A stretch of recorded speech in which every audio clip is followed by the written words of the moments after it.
ఒక లోతైన మారు మనసు పొందిన విశ్వాసమైతే దర్శనము కలిగిన జీవితాన్ని నువ్వు కలిగి ఉంటావు. దర్శనం లేని బతుకో. ఒక విజన్ కలిగిన వ్యక్తిగా నువ్వు జీవిస్తావు.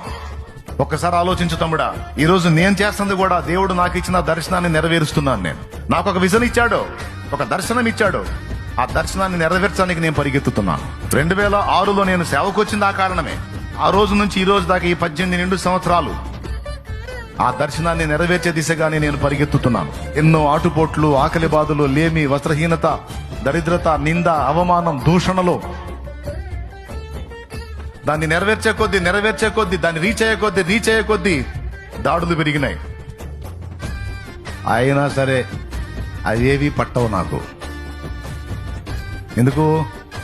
నాడు పౌలు అన్నాడు, ఆకాశం నుండి నాకు కలిగిన ఆ దర్శనమునకు నేను అవిధేయుడను కాక దాన్ని నెరవేర్చడానికి నేను పరిగెత్తుతున్నాను అని. అలాగున్న దేవుడు నా హృదయంలో పెట్టిన భారం, నాకు ఇచ్చిన దర్శనాన్ని నెరవేర్చడానికి నేను పరిగెత్తుతున్నాను. ఒక దర్శనం లేని వ్యక్తిగా షాలేం రాజు లేడు. షాలేం రాజు అనేవాడికి ఒక దర్శనం ఉంది, ఒక గురి ఉంది, ఒక భారం ఉంది, పరుగులో ఒక స్పష్టత ఉంది. ఏదో గుడ్డెద్దుపోయి చేలో పడ్డట్టు వైనంతో అయినా నేను బతుకట్లా. నేను ఈ మాట నేను మీకెందుకు చెబుతున్నా అంటే, నువ్వేం బతుకుతున్నావు చూసుకో.